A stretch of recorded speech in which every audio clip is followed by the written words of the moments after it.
Hello, good evening all of you. कैसे हैं आप सभी? मुझे उम्मीद है आप सब बहुत अच्छे होंगे।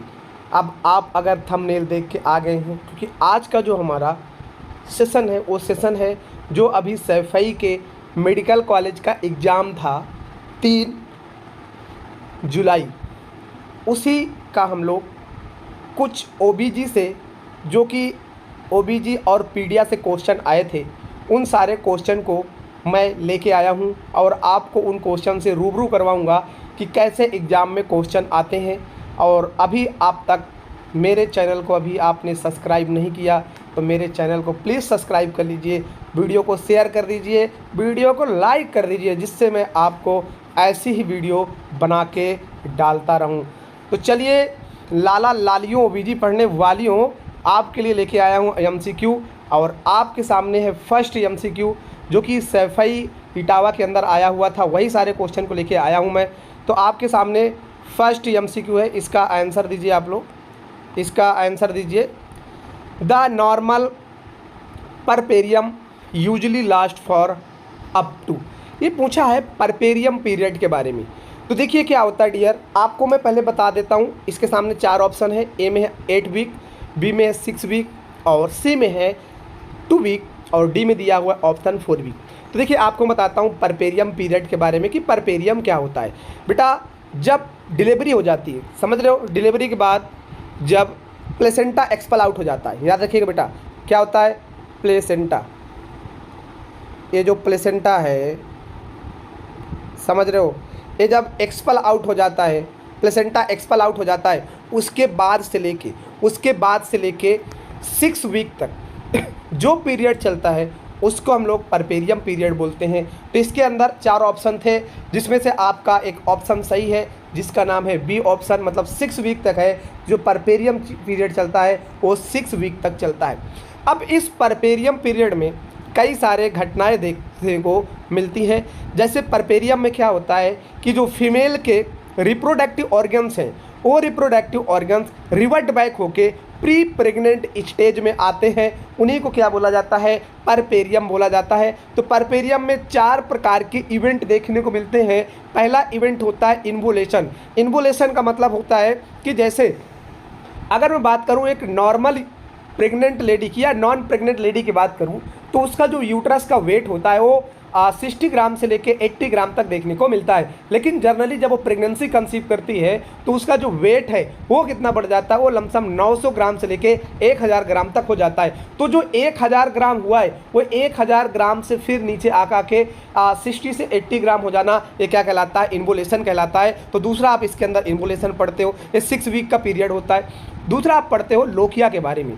तो लोकिया में क्या होता है कि लोकिया जब 3rd स्टेज लेबर कंप्लीट होता है, उसके बाद पर वेजाइनल जो फीमेल से डिस्चार्ज होता है ना, और वो डिस्चार्ज फर्स्ट फोर्टनाइट मतलब 14 दिन तक या 2 वीक तक चलता है, उसी को क्या बोला जाता है लोकिया बोला जाता है। तो भी लोकिया के अंदर देखने को मिलता है। तीसरा आप इसमें पढ़ते हो यूज ऑफ कंट्रासेप्शन मेथड, मतलब कि ड्यूरिंग परपेरियम हम कुछ कंट्रासेप्शन मेथड को यूज करवाते हैं उन फीमेल को जिनको रिक्वायर्ड होती है। और 4th इसके अंदर जो इवेंट होता है वो हम लोग पढ़ते हैं किसके बारे में, परपेरियल सेप्सिस के बारे में।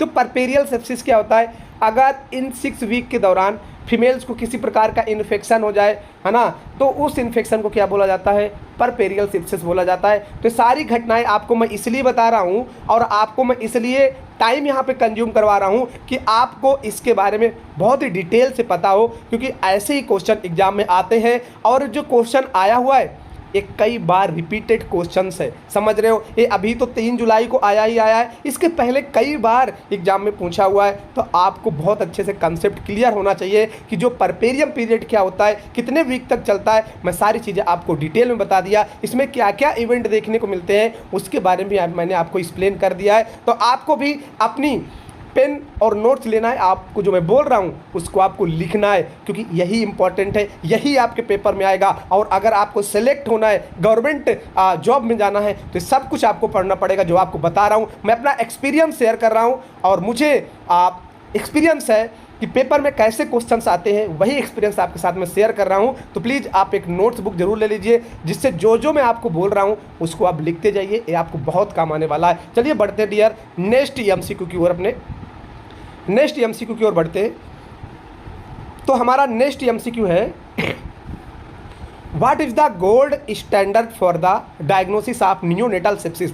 देखिए एक क्वेश्चन मैंने उठाया पीडियाट्रिक्स से, एक क्वेश्चन पीडियाट्रिक्स था, क्वेश्चन पूछा हुआ है नियोनेटल सेप्सिस के बारे में। तो डियर आपको बता देता हूं कि नियोनेटल सेप्सिस क्या होता है। पहले आप जानिए बेटा नियोनेट क्या होता है, समझ रहे हो, पहले आपको जानना नियोनेट। तो देखिए जो नियोनेट है ना, अगर बेटा याद रखिएगा 0 से 28 दिन का बच्चा, समझना 0 से 28 दिन का बच्चा क्या कहलाता है, नियोनेट कहलाता है। और अगर उसको इन्फेक्शन हो जाए उस पीरियड में 0 से 28 दिन के अंदर अगर उसको इन्फेक्शन हो जाए तो इसको हम लोग बोलते हैं नियोनेटल सेप्सिस। याद रखिएगा क्या बोलते हैं इसको, नियोनेटल सेप्सिस बोलते हैं, समझ रहे हो। तो अगर किसी को नियोनेटल सेप्सिस हो जाए तो जो नियोनेटल सेप्सिस है 2 प्रकार का होता है, एक तो होता है अर्ली और एक होता है लेट।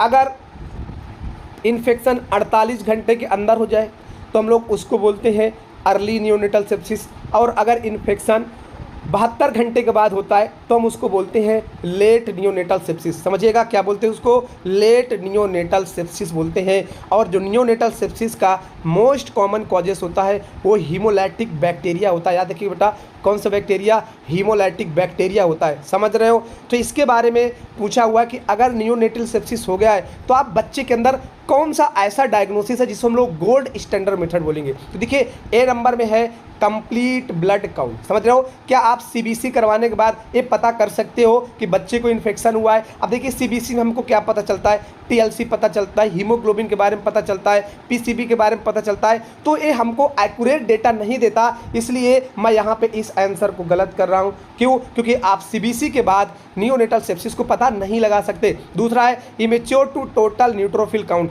इमेच्योर पूछ रहा बेटा, इमेच्योर जो टोटल न्यूट्रोफिल्स काउंट है उसके रेशियो के बारे में तो ये भी हमको नहीं बताएगा।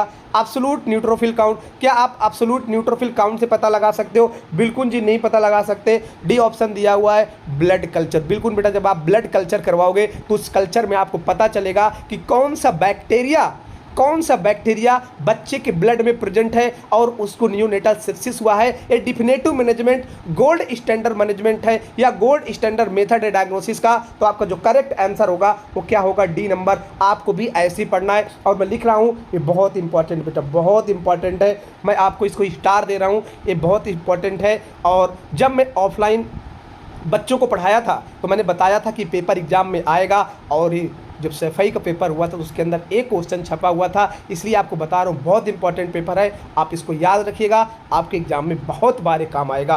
तो जो गोल्ड स्टैंडर्ड मेथड होता है डायग्नोसिस ऑफ नियोनेटल सेप्सिस, उसमें आप बेस्ट मेथड होता है बेटा ब्लड कल्चर। समझ रहे हो क्या करवाना आपको, ब्लड कल्चर करवाना। चलिए बढ़ते हैं नेक्स्ट एमसीक्यू की ओर, नेक्स्ट एमसीक्यू की ओर बढ़ते हैं बेटा।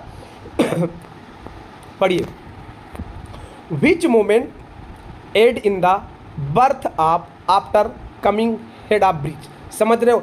अब देखिए बहुत इंपॉर्टेंस है जो कि आपको पढ़ना है, समझ रहे हो, बहुत इंपॉर्टेंट है जो कि आपको पढ़ना है। क्या क्वेश्चन पूछा हुआ है, which moment aid in the birth after coming head of breach.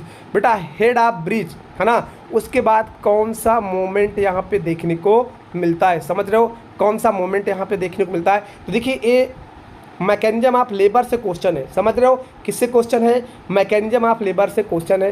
तो जो सेकेंड स्टेज में हम लोग मैकेनिज्म लेबर के बारे में पढ़ते हैं, जैसे हम लोग वहाँ पे इंगेजमेंट पढ़ते हैं, डिशन पढ़ते हैं, फ्लैक्शन पढ़ते हैं, तो उसके बारे में क्वेश्चन पूछा हुआ है। तो देखिए जो आफ्टर बर्थ, समझ रहे हो, जो क्या बोलते हैं हेड बच्चे का आता है ब्रीच पोजीशन में, वो किस में आता है, तो याद रखिएगा वो तो क्राउनिंग के बाद आता है, समझ रहे हो। तो इसमें क्राउनिंग नहीं दिया हुआ है, तो इसमें जो उसका बिफोर मोमेंट पूछा है, समझ रहे हो। तो इसके अंदर after coming head of breach, समझा, जब बच्चा ब्रीच के बाद, क्या क्वेश्चन पूछ रहा है, after coming head of breach, जो हेड है ब्रीच का, समझ रहे हो, अगर वो आता है उसके बाद कौन सा मोमेंट आता है, तो उसके बाद बेटा मोमेंट आता है फ्लेक्शन। कौन सा आता है, फ्लेक्शन। याद रखिएगा।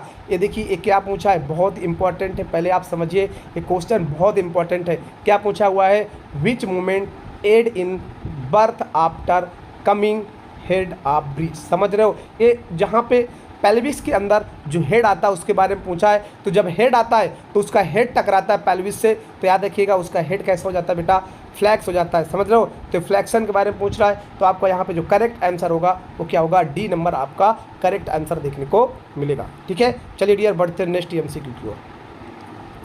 नेक्स्ट एमसीक्यू पूछा है the most common mall presentation. समझ रहे हो, मैं सारे ओबीजी के क्वेश्चन करवा रहा हूँ। एक क्वेश्चन आपका पीडियाट्रिक का था, मैंने आपको बता दिया कि कौन सा क्वेश्चन था, तो आप इसमें क्वेश्चन पढ़िए और इसका सही जवाब दीजिए। क्वेश्चन पूछा हुआ है the most common mall presentation is. समझ रहे हो, माल प्रेजेंटेशन। अब देखिए क्या होता है, जब बच्चा इंट्रा यूट्राइन लाइफ में होता है, समझ रहे हो, तो इंट्रा यूट्राइन लाइफ में हम उसका लाई देखते हैं। जब उसका लाई देखते हैं तो देखते हैं जो बच्चे का लाई होता है 3 प्रकार का देखने को मिलता है।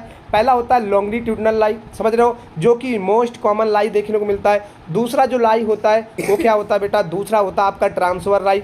और तीसरा लाई क्या होता है आपका, ब्रीच होता है। समझ रहे हो, कौन सा होता है, ब्रीच या ट्रांसफर देखने को मिलता है। तो उसके अंदर जो प्रेजेंटेशन होता है ना, प्रेजेंटेशन, तो देखिए ए नंबर में दिया हुआ ब्रीच प्रेजेंटेशन, बी में दिया है ट्रांसफर लाई, सी में ऑप्शन में फेस प्रेजेंटेशन और डी में दिया हुआ है शोल्डर प्रेजेंटेशन। तो जो मोस्ट कॉमन माल प्रेजेंटेशन होता है उसका आंसर जाएगा बेटा आपका ब्रीच प्रेजेंटेशन। जो ब्रीच होता है जिसमें बटक्स पहले देखने को मिलता है। अच्छा, ये जो प्रेजेंटेशन होता है इसके बारे में आपको बता देता हूँ कि प्रेजेंटेशन किसको बोलते हैं। प्रेजेंटेशन उसको बोलते हैं जो पेल्विक्स ऑर्गन्स होता है, पेल्विक ऑर्गन्स में बेबी का कौन सा पार्ट आके इंगेज होता है उसी को प्रेजेंटेशन बोला जाता है। समझ रहे हो, जो लोबल यूट्राइन पोल होता है उसके अंदर कौन सा हिस्सा बॉडी के पार्ट का आके लगता है उसको हम लोग प्रेजेंटेशन बोलते हैं। तो अगर बेबी का हेड आके लगता है, अगर बेबी का हेड आके लगता है तो उसको वर्टेक्स प्रेजेंटेशन बोलते हैं। समझ रहे हो, और अगर बेबी का बटक्स आके लगता है तो उसको हम लोग ब्रीच प्रेजेंटेशन बोलते हैं। और यही मोस्ट कॉमन माल प्रेजेंटेशन है जो ब्रीच प्रेजेंटेशन देखने को मिलता है। अगर शोल्डर पहले आता है पेल्विक में तो उसको हम लोग शोल्डर प्रेजेंटेशन बोलते हैं। समझ रहे हो, तो आपका अगर फेस आता है तो उसको फेस प्रेजेंटेशन बोलते हैं। तो आपके इसमें जो करेक्ट आंसर हो क्या बेटा, ब्रीच प्रेजेंटेशन, इसलिए ए नंबर आपका क्या होगा यहाँ पे सही देखने को मिलेगा। चलिए बढ़ते हैं नेक्स्ट एमसीक्यू की ओर, पढ़िए और इसका बेटा सही जवाब दीजिए। क्वेश्चन क्या पूछा, पढ़िए और इसका सही जवाब दीजिए। देखिए क्या पूछा बेटा, intra uterine pressure below 25 mmHg during contraction is characteristic feature आप। अब देखिए क्या पूछा, लेबर से क्वेश्चन आया है। समझ रहे हो, तो जब भी कोई एग्जाम होता है तो ओबीजी से 3-4 टॉपिक को बहुत ध्यान में रखा जाता है और वहीं से क्वेश्चन उठाए जाते हैं। पहला तो लेबर से 4 से 5 क्वेश्चन आपको देखने को मिलेगा, फिर आपको परपेरियम से देखने को मिलता है, फिर देखने को मिलता है आपको डायग्नोसिस ऑफ प्रेगनेंसी से क्वेश्चन देखने को मिलता है, और कुछ क्वेश्चन एपीएच और पीपीएस से उठाए जाते हैं, और कुछ क्वेश्चन होते हैं पेल्विक हेड के बारे में, पेल्विक के बारे में। तो देखिए लेबर से क्वेश्चन है, पूछ रहा है कि इंट्रा यूट्राइन प्रेशर बोल रहा है, अगर इंट्रा यूट्राइन प्रेशर 25 से कम हो जाए तो क्या कहलाएगा। तो याद रखिएगा, ड्यूरिंग जब कॉन्ट्रैक्शन होता है लेबर के समय तो वहाँ पे जो इंट्रा यूट्राइन प्रेशर होता है वो 40 से 60 तक होता है। समझ रहे हो कितना होता है, मैं बोल दे रहा हूँ बेटा 40 से 60 तक होता है। कितना, 40 से लेके 60 तक देखने को मिलता है। ये बोल रहा है 25 से कम हो गया तो उस वर्ड को क्या बोलते हैं, तो उस वर्ड को बोलते हैं यूट्राइन इनरेटिया। क्या बोलते हैं उसको बेटा, यूट्राइन इनरेटिया के नाम से उसको जानते हैं। तो आपका जो करेक्ट आंसर होगा वो क्या होगा, ए नंबर देखने को मिलेगा। चलिए बढ़ते हैं डियर नेक्स्ट एमसीक्यू की ओर, पढ़िए और बेटा नेक्स्ट एमसीक्यू का जवाब दीजिए। क्या क्वेश्चन पूछा है, what is the probable rate of anterior rotation occiput is labour progress uneventfully in occipito posterior position. अब देखिए मैंने आपको उस दिन बेटा पोजीशन पढ़ाया था, है ना, तो आपको सही आंसर इसके अंदर देना है। क्या होता है, जब बच्चा पेल्विक में आके जो पेल्विक के डायामीटर में इंगेज होता है, समझ रहे हो, जब पेल्विक डायामीटर के अंदर इंगेज होता है तो आपको देखिए बता रहा हूँ मैं कि ये बेबी का है पेल्विक या बेबी का हेड है, ये बेटा बेबी का हेड, समझ रहे हो, ये बेबी का हेड है, और यहाँ पे जो ए पोर्शन है,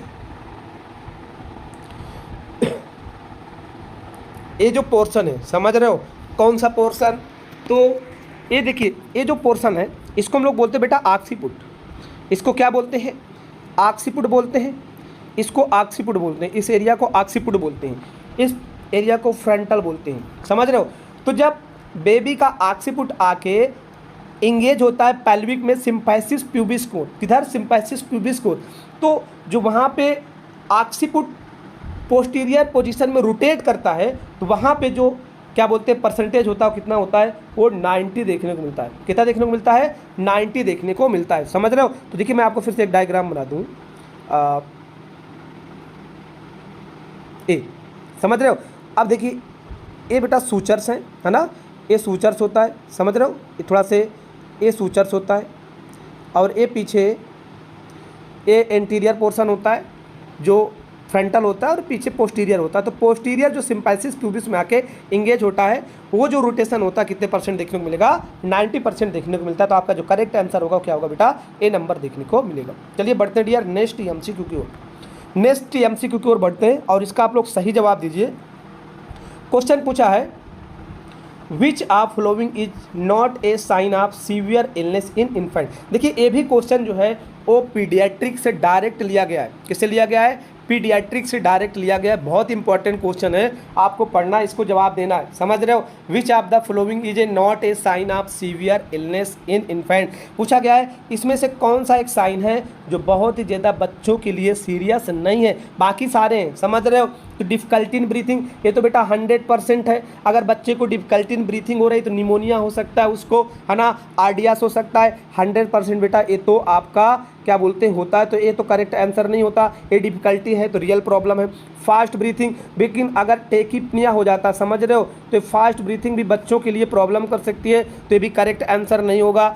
बी नंबर में दिया हुआ है माइल्ड चेस्ट इन ड्रोविंग। समझ रहे हो, माइल्ड चेस्ट इन ड्रोविंग, ये बेटा बहुत ही क्या बोलते हैं, अगर माइल्ड चेस्ट इन ड्रोविंग होता है तो ये बहुत ज़्यादा सीरियस नहीं होता। तो आपका करेक्ट आंसर जो है क्या है, बी नंबर है, inability to breast feed. D number दिया है अगर बच्चा ब्रेस्ट फीड नहीं करता, नहीं बिल्कुल बेटा, अगर बच्चा ब्रेस्ट फीड नहीं कर रहा है तो समझ रहे हो बहुत प्रॉब्लम हो सकती है। बच्चे को शायद मेनिंजाइटिस हो गया है, नियोनेटल इन्फेक्शन हो गया है, उसके कारण बच्चा ब्रेस्ट फीड नहीं कर पाएगा। तो ये तो काफ़ी बड़ा कारण है। ये पूछ रहा है कौन सा इसमें साइन है जो कि सीवियर नहीं है। तो इसके अंदर जो बेटा सीवियर पूछा हुआ है, अच्छा देखिए सीवियर के बारे में पूछा, समझ रहे हो। माइल्ड चेस्ट ड्रीविंग जो होता है इन ड्रीविंग, ये सीरियस कंडीशन नहीं है, ये आरडीएस का पार्ट है। क्योंकि जब आरडीएस होता है तो हम जो बच्चों की पसली होती है 3 प्रकार से देखते हैं। एक तो लोबर देखते हैं जो माइल्ड होती है, ठीक है, फिर मिडिल देखते हैं, फिर सुपरा देखते हैं। तो ये माइल्ड या सीवियर कंडीशन नहीं है, बाकी एक प्रॉब्लम तो है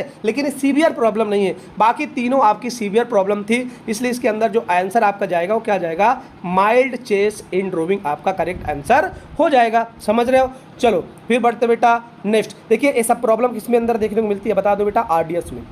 आरडीएस याद कर लो, आरडीएस बहुत इंपॉर्टेंट क्वेश्चन है। आरडीएस क्वेश्चन पूछा जाता है। आरडीएस का जो फुल फॉर्म होता है उसका फुल फॉर्म है रिस्पिरेटरी डिस्ट्रेस सिंड्रोम। ये सारे सिम्टम, जब बच्चे को रिस्पिरेटरी डिस्ट्रेस सिंड्रोम होता है, सारे सिम्टम बच्चों के अंदर प्रेजेंट देखने को मिलता है। समझ रहे हो।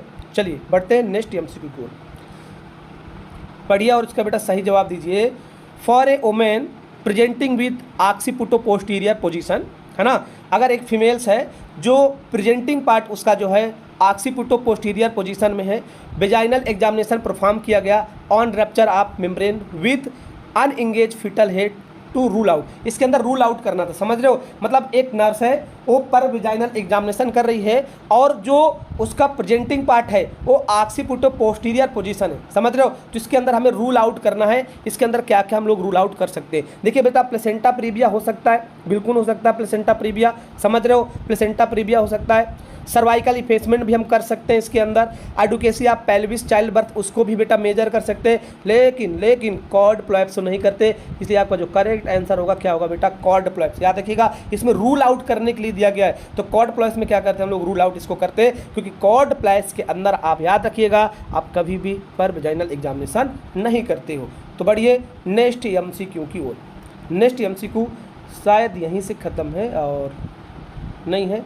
चलिए बाकी आपको मैं कल इसके क्वेश्चन और करवाऊंगा, जो कि आगे इसके क्वेश्चंस होंगे। अभी और क्वेश्चंस हैं जो ओपीडी, ओबीजी और पीडिया के अंदर हैं, उन सब आपको मैं करवाऊंगा। फिर भी अगर अभी तक आपने मेरे चैनल को सब्सक्राइब नहीं किया तो प्लीज़ मेरे चैनल को सब्सक्राइब कर दीजिए, वीडियो को लाइक कर दीजिए और शेयर कर दीजिए। फिर मिलते हैं कल इसी वक्त और इसी क्लास में। Thank you so much for watching this video.